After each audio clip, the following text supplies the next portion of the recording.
பெண்களுக்கு கனம் கொடுக்குறவன். I love my wife, என் மனைவி நான் ரொம்ப நேசிக்கிறேன். பெண்களுக்கு முக்கியத்துவம் சமுதாயத்தில் கொடுக்கப்படணும்னு ரொம்ப நான் பிரயாசப்படுகிறவன். அதனால் இவங்க பேர் எழுதலைன்ட்டு எனக்கு கொஞ்சம் வருத்தமாக தான் இருந்துச்சு. ஆனால் அதுக்கு ஒரு காரணத்தை ஆண்டவர் வச்சதுனால தான் அவங்க பேர் எழுதலை. ஏன்னா அங்கே பேர் இல்லை, உங்கள் பேரை போட்டுக்கலாம். ஆமாம், நிறைய அற்புதங்களை நம்ம சுவிசேஷத்தில் வாசிக்கிறோம். 38 வருஷம் வியாதியாக இருந்த ஒரு மனுஷன், உங்கள் பேர் அதில் போட்டுக்கலாம். 18 வருஷம் நிமிர முடியாத ஒரு கூனியா இருந்தால் உங்க பேர் 12 வருஷம் பெரும்பாடுள்ள ஒரு ஸ்திரீ. இப்படி பேர் இல்லாத ஏன் எழுதியிருக்கிறாங்கன்னா அங்கெல்லாம் உங்க பேரை வச்சுக்கலாம். ஆமென். இத்தனை வருஷமா பாடுபட்டு இருக்கிறேன்னா உங்க பேர் அங்க எழுதிங்க, உங்க பாடுகள் மாற போகுது. அல்லேலூயா. இதுல இந்த அதிகாரம் முழுவதுமாய் சமாரியாவில் வசித்த ஒரு ஸ்திரீ, அதனாலதான் அவளுக்கு பேரு சமாரிய ஸ்திரீ. இந்த சமாரியர்களை குறித்து நீங்க நம்ம சொல்லணும் அப்படின்னா, யூதர்களும் சமாரியர்களும் ரொம்ப டிஷம் எனிமீஸ் மாதிரி. அவர்கள் இவர்களோட சம்பந்தம் கலக்கவே மாட்டாங்க. யூதரை பொறுத்த வரைக்கும் சமாரியர்கள் பாவம் செய்தவர்கள். யூதர்களை பொறுத்த வரைக்கும் சமாரியர்கள் ஆராதனைக்கு ஒத்து வராதவர்கள். யூதர்களை பொறுத்த வரைக்கும் இவங்க ஒடுக்கப்பட்ட ஜனம். யாரையாவது கெட்ட வார்த்தையில திட்டணும்னா அவனை என்னன்னு சொல்லுவான்னா, நீ சமாரியன். ஜீசஸை கூட அப்படிதாங்க சொல்றான், இவன் சமாரியன், பேய் பிடித்தவன்ட்டு ஜீசஸையே சொன்னாங்கங்க. அப்போ சமாரியர்கள் என்றால் ஒடுக்கப்பட்டவர்கள். ஆமா, அப்படிப்பட்ட இடத்துக்கு தான் ஆண்டவர் செல்லுகிறார். அப்போ நியாயமா யூதர்கள் சம்பந்தம் கலக்க மாட்டாங்கன்னா, ஜீசஸ் எப்படியா பிறந்தார்? யூதனா தான் பிறந்தார். ஆனா யூதனா இருந்தவர் சமாரியாவில் இருக்கிற ஒரு பொண்ணை சந்திக்கும்படியாக அவர் போறார். அவருக்கு ஆள் கணக்கெல்லாம் பெருசு இல்லைங்க. ஆமா, அவர் நினைச்சிட்டார்னா ஒருத்தனா இருந்தாலும் சரி, ஒருத்தியா இருந்தாலும் சரி, உங்களை தேடி வருகிற கர்த்தர் அவர். எங்களுக்கு ஊழியத்தில் ஆண்டவர் கற்றுக் கொடுத்த ஒரு விஷயம் என்ன தெரியுமா? எத்தனை பேர் வராங்கன்னு கேட்கவே கூடாது. நம்பர் 1, எவ்வளோ கொடுப்பேன்ட்டு கேட்கவே கூடாது. இது ரெண்டுத்தையும் எங்கள் ஊழியத்தில் ஆண்டவரை எங்களுக்கு கற்றுக் கொடுத்த ஒரு ரகசியம். ஏன்னா இயேசு ஒரு தனிநபரை சந்தித்து சென்றவர்.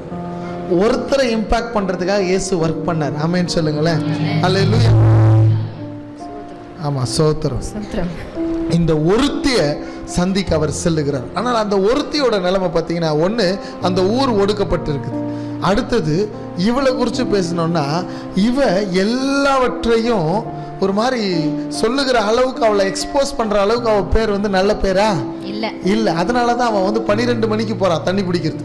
எல்லா பெண்களும் எத்தனை மணிக்கு தண்ணி பிடிப்பாங்க? ஒன்று காலையில் பிடிப்பாங்க, இல்லை சாயந்தரம் பிடிப்பாங்க. ஒருத்தர் தண்ணி பிடிக்க போறாங்கன்னா கூட 4 பேராவது கூட போவாங்க. ஆனால் இவ கூட யாருமே இல்லை, தனிமையில் வர. ஏன்னா இவளை குறித்து மற்றவர்களுக்கு எக்ஸ்போஸ் பண்ணப்பட்டா அவமானம் அடைவோம் என்பதனால மற்றவர்களை பார்க்கவும் இவள் விரும்பல, மற்றவர்களும் இவளை பார்க்கறதுக்கு ஆயத்தமா இல்லை. அதனால தான் இவ இந்த நேரத்துக்கு போறா.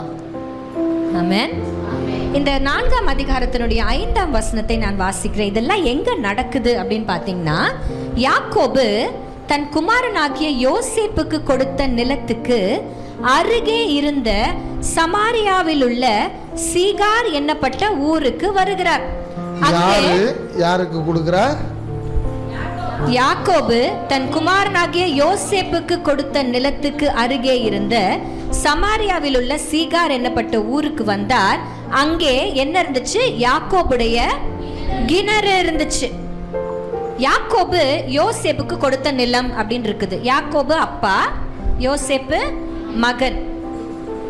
யாக்கோபும் யோசேப்பும் இருக்கிற அந்த சமயத்துல நீங்க போய் ஆதியாகமம்லாம் வாசித்து பார்த்தீங்கன்னா, யோசேப்பை பத்தி உங்களுக்கு தெரியும். குழிக்குள்ள தூக்கி போட்டுட்டாங்க.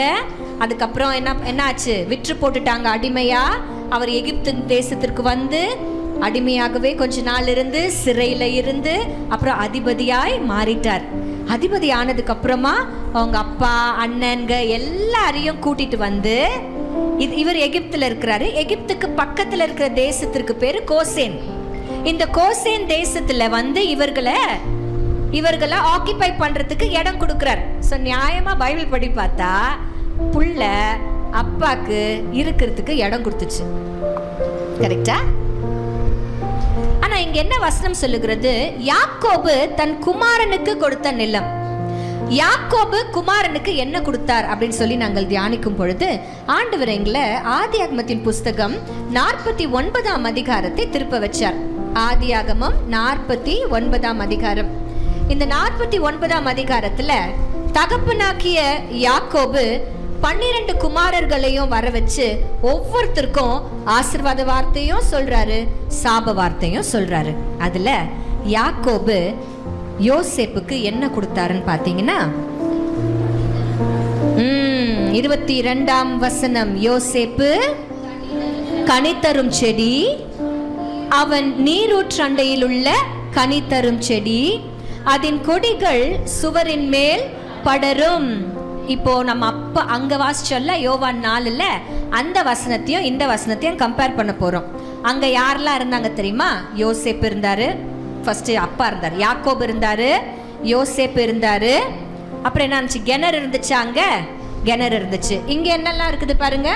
யாக்கோபு இருக்கிறாரு, அவர் பையன் யோசேப்பு பத்தி பேசுறாங்க. நீர் ஊற்று இருக்குதா இந்த வசனத்துல?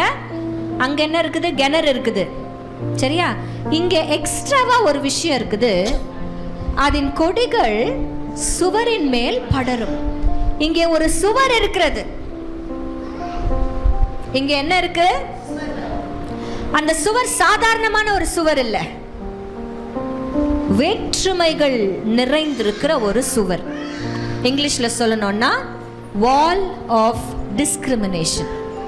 வால் ஆஃப் டிஸ்கிரிமினேஷன், வேற்றுமைகள். இதை சாதாரணமாக சொல்ல முடியாதுங்க. இன்றைக்கும் உலகத்தில் பயங்கரமான டிஸ்கிரிமினேஷன்ஸ் இருக்குது. காஸ்ட், கலர், பணம், படிப்பு, திறமை, சரியா, ஊர், இது எல்லாமே மனுஷனை பிரித்து வைக்குது. ஆண் பெண், ஆண் பெண், இப்படிதான் மனுஷனை பிரிக்கிறாங்க, பிரிச்சு பிரிச்சு பிரிச்சு பிரிச்சு வச்சிருக்கிறாங்க. இது ஒரு பெரிய சுவராய் தடையாய் பயங்கரமா உருவெடுத்து இருக்கிறது. அந்த பக்கத்துல நன்மைகளை பெறக்கூடாதபடி இது ஒரு செவராய் இருக்கிறது. இப்படி இருந்த ஒரு செவரு இங்க இல்ல, ஆனா இருக்குது. இது கண்ணில் தெரியல, ஆனா உலகத்துல இருக்கு, இருந்துச்சு. இந்த செவரை உடைக்கிறதுக்கு தான் இயேசு அந்த இடத்துக்கு போனார். ஹல்லேலூயா. சீஷர்கள் சொல்றாங்க, சமாரியா பெண்ணிடத்துல இவ பேசிக்கிட்டு இருக்கிறாளே அப்படின்னு சொல்றத பார்க்கறதுக்கு, அவங்க கேட்கறதுக்கே தைரியம் இல்லாம அவங்க யோசிக்கிறாங்க, அவளிடத்துல இவர் என்ன தேடுகிறார். அந்த செவரை உடைக்கிறதுக்கு தான் இயேசு அங்க சென்றார். ஆமென். கொஞ்சம் யோசிச்சு பாருங்க, அவர் அங்க போயிருக்க கூடாது. ஏன்னா யூதர்களும் சமாரியர்களும் சம்பந்தம் கலக்க மாட்டாங்கன்னு இருக்குல்ல, அந்த பெரிய சுவரை உடைச்சார் அன்னைக்கு. யூதர்களுக்கு மாத்திரம் தான் ரட்சிப்பு நினைச்சாங்க. யூதர்களுக்கு மாத்திரம் ரட்சிப்பு இல்ல, எல்லாருக்கும் ரட்சிப்பு சொந்தம்ட்டு அன்னைக்கு உடைச்சாரு அந்த சுவரை. ஆமென். அவர் அன்றைக்கு உடைச்சதுனால தான் நீங்களும் நானும் இன்னைக்கு ரட்சிக்கப்பட்டிருக்கிறோம். ஆமென். ஒரு பெண்ணு தானே அப்படின்னு அவர் நினைக்கல, இன்றைக்கு ஒரு பொண்ணு தானே அப்படின்னு நினைக்கிறாங்க. பெண்களை அவமதிக்கிற நாட்டில் தான் நம்ம இருக்கிறோம். ஒரு நாளும் நாங்கள் நிறைய யூடியூப்பில் இந்த நிறைய ப்ரோக்ராம்ஸ் பண்ணிகிட்டு இருக்கும்பொழுது, ஒரு பொண்ணு நீ சொல்லி நான் கேட்கணுமான்னு சொல்லி கெட்ட வார்த்தையில் கமெண்ட்ஸ் போடுவாங்க. நான் வந்து ரொம்ப சோபரான கேரக்டர், எதுவும் என்னை வந்து ரொம்ப பாதிக்காது, ரொம்ப சந்தோஷமாகவும் இருக்க மாட்டேன், ரொம்ப கவலையாகவும் போக மாட்டேன். ஆனால் இட்ல அஃபெக்ட்ஸ். ஜெசிமா வந்து ரொம்ப மனசு உடஞ்சு போயிடுவாங்க. எவ்வளவோ நம்ம பிரயாசப்பட்டு, எவ்வளோ நேரம் நம்ம நின்று கொண்டு இருக்கிறோம், எவ்வளோ பிரயாசப்பட்டு ஜனங்களுக்காக கர்த்தருடைய வார்த்தையை சுமந்து சொல்கிறோம். ஜனங்க இப்படி பேசிடுறாங்களே, ஒரு பெண்ணு நீலாம் என்ன பேசுகிற அப்படின்னு கேட்பாங்க.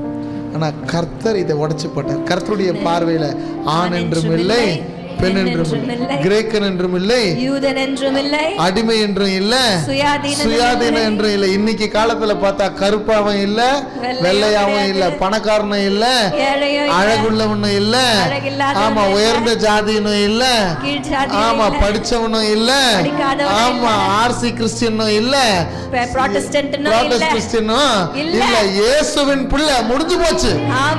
நான் இயேசுவின் பிள்ளை, அவ்வளவுதான். No discrimination. இதை உடைக்கதான் தெய்வம் உலகத்துக்கே வந்தாரு.